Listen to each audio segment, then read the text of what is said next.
Print servers in federal environments create risk and unnecessary complexity. Every new printer, location, or policy adds strain to infrastructure that was never built for today's demands.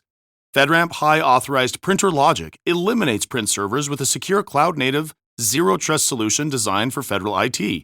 With advanced security, centralized control, and simplified management, agencies can modernize print without added burden. See what secure serverless printing looks like. Visit Vasion.com to learn more. Federal Drive is presented by GEHA, Government Employees Health Association, proudly providing health and dental benefits to federal employees and their families. Visit GEHA.com. The Small Business Administration is trying to open the federal contracting door to more small businesses. In a proposed rule issued last week, SBA is updating the small business size standards that would make more than 114,000 companies eligible for small business contracts. For more on what SBA is proposing and the initial reaction from the small business community, Federal News Network's executive editor, Jason Miller, joins me now. Jason, thanks for being here. Thanks, Terry. So SBA's proposed changes would add 114,000 companies into the small business category. How exactly would that work? As one small business lawyer told me, this is a shock to the system. This is not just a small change. This is a major rethinking of how the small business community would work and how the small business size standards would apply to, as you said, Terry, more than 110,000 new companies. Now, what SBA did was they took a two-step approach. First, they looked at all the current size standards, which, let's look at this. They haven't been updated since 2022, and that was just for inflation by itself. So it's been almost 4 years, and every 5 years, the Small Business Act requires the Small Business Administration to update these size standards. And that makes sense. A lot of times they're done just because of inflation, because as inflation changes, obviously they want more updates as things get more expensive or hopefully cheaper. But one of the things that the SBA did was they looked at all the ones that are revenue based.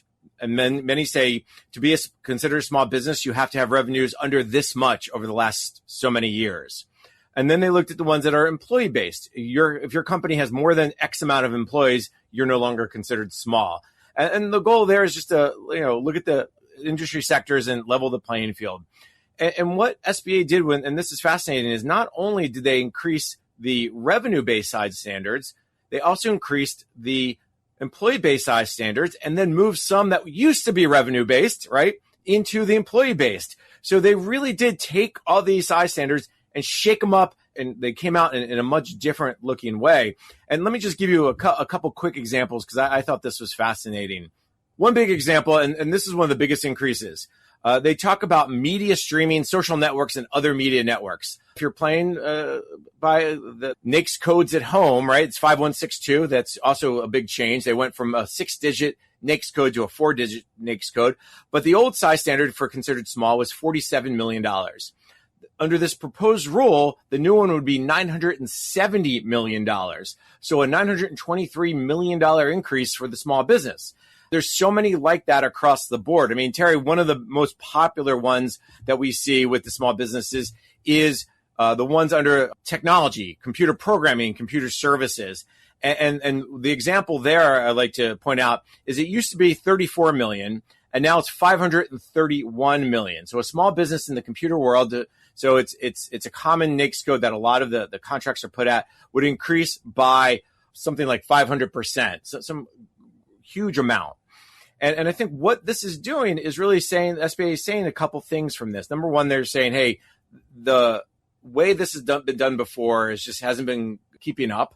And second, they're trying to address a longstanding complaint in the small business community that said, because the NAICS codes have not been increased, the size standards have not been increased over the last several years and has not kept up in anything but really inflation, a lot of small businesses are exiting the market.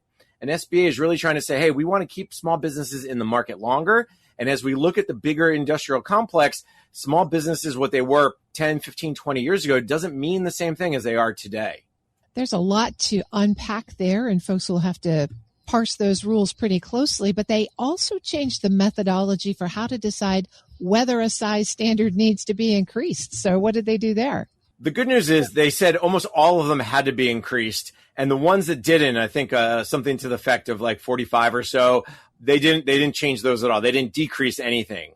But what they did was the methodology they updated. And the last time the methodology was changed was in 2024 during the Biden administration. And this administration obviously feels like that change did not really reflect how size standards should be looked at. So one of the things they did, and this is, again, another proposed rule that people can comment on, and they can say, first, they looked at the total size of all participants in that industry group or industry. That includes for-profit businesses, nonprofit entities, and government-owned entities. The second, they looked at distinct geographical markets in which the competition takes place. And finally, the adjustment for imports and exports to account for international competition faced by domestic firms. So this was a whole different change and approach to this methodology. And again, Terry, this is a proposed rule, not final, so things will be changed. And one of the things I've heard, and this is what's really interesting about what SBA decided to do, was they released both the new methodology and the new size standards at the same time. And from the folks I've talked to, someone like John Shiraka, a former SBA official who ran the government contracting office for SBA several years ago, he goes, that just is not done. We have not seen that ever done before. Usually it's done in a step by step. Usually the methodology is released and they get comments and then they make updates. Then they release maybe the first set of changes, maybe for services, and then maybe they do products, or they do employee-based and then revenue-based. But to do it at the same time, he goes, that has also shaken up the system. So what else are you hearing from the small business contracting experts? Was it a good idea to do them both together, or do they have other concerns about the rules and the methodology here? That is one of the major concerns, that SBA made all these changes at once and changed the methodology at once. And if you think about it, what tends to happen, and this is what happened during the Biden administration, they changed the methodology, then they put out a proposed rule for the changes to the revenue-based size standards. Now, that proposed rule never got out of proposal, it never got to final, and they never got to the point where they put out a change to the employee-based size standard. So again, both of those were on tap to be updated, but never got through the entire process. So the fact they put them out together is odd and surprising. The second bigger thing here is they've limited this to a 30-day comment period. And I think we'll talk about this in a second, but that's also a big concern. That's a really short amount of time. And Terry, this was released last Tuesday, so about a week ago. And already the two proposed rules have received limited comments, 10 for small business methodology and about 65 as of today for the small business proposed size standard changes. At the same time, what the SBA also did that kind of was a little bit of a red flag for folks I've talked to, John Shiraka, I also talked to Eric Crucius, a procurement lawyer with Hutton, Andrews, and Kurth, is that they're estimating the number of new small businesses that would enter that market. And at least John Shiraka believes that's way underestimated. So, for instance, they looked at, again, I talked about the computer services, the programming one. They believe this would only add about 1,300 more small businesses to the market.